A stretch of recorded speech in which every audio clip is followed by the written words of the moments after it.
As a continuation, in this video we will be seeing about the classification of dies. So the first one is single operation die. So single operation die, it is of two types. One is cutting die and the other one is forming die, and the main purpose of this single operation die is to perform only one operation during one stroke of wrap.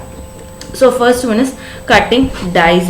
So cutting dies are a single operation dies which are used to do some shearing operation. So it cuts the sheet metal by shearing operation. So they are named based on the operation they are doing. For example, if they are doing a blanking operation, the die used for that is called as blanking die. It is not generally called as cutting dies, but the name is given based on the operation they are doing. So if they are doing a punching operation, it is called as punching die. So this diagram, it shows a simple die which is used for blanking operation, which consists of a cavity whose size at the top of the surface is equal to that of the desired part. So the cavity is made as of that of a part that we are going to do the blanking. So however, the cavity is designed with a taper to allow the fractured part of the metal to fall freely into the cavity gap in the die.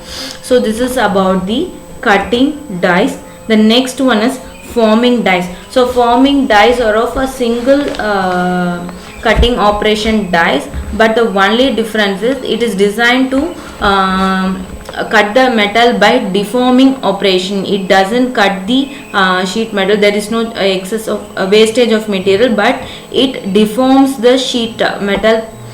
So here there is no cutting takes place, and these dies, they change the shape and size of the blank. And the next one is compound dies. So the compound dies and the combination dies, they are the classification of multi-operation dies. So multi-operation dies means in a single stroke they can perform multiple operations. So compound dies or multiple operation dies, they are capable of performing more than one operation in each stroke of a ram. So for example, compound die, it may blank and pierce simultaneously in a single stroke, but whereas in a single cutting operation die, at a time it can do only one operation. Either it can pierce or it can do the blank operation. So this diagram, it shows a simple representation of a compound die where there are two where during the single stroke it can perform two operations. So the sheet metal is placed on the metal is placed on the top of the lower die. So here the sheet metal is placed, the upper die is connected to a ram in which is in contact with the sheet metal, while the piercing punch pierces the hole.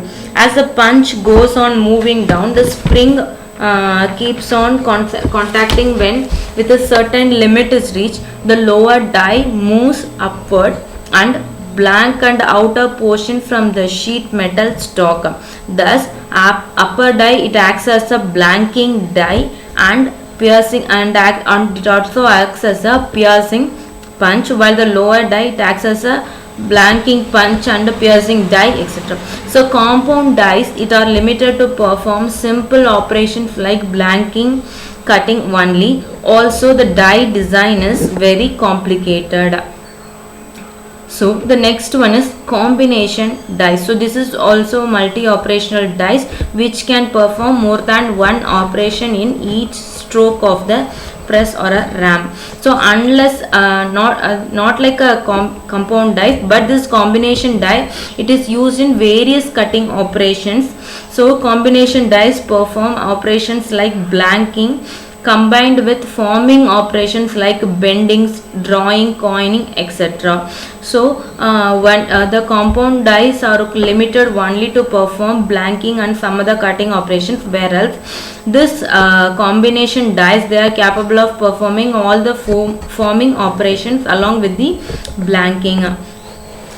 And the next one is about the difference between compound dyes and combination dyes. Though they comes under the same classification of multi-operation dyes, they are having some differences in which for a compound dyes, if more than one cutting operation is performed in one stroke at one stage, it is called as compound dyes.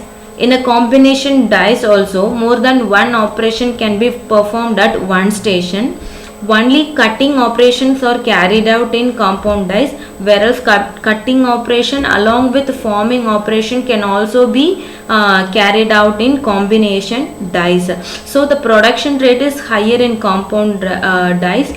Production rate is comparatively lower compared to that of the compound dyes. So for example, washer is produced with the help of this compound dyes, whereas blanking combined with bending. So this is about the difference between compound dyes and combination dyes. The next one is a progressive dyes. A progressive or a follow on dye, it has a series of operations. At each station, an operation is performed on workpiece during a stroke of the press. Between strokes, the piece in the metal strip is transferred to the next station. So a finished workpiece is made at each stroke of the press, while the piercing punch cuts a hole in the stroke. The blanking punch blanks out a portion of the metal in which a hole and a beam pierced at a previous station. Thus, after the first stroke, when only a hole will be punched, each stroke of the press thus produces a finished washer. So this is a arrangement of the progressive dyes. So this is about the sheet metal operations and the types of dyes used in the sheet metal. Thank you.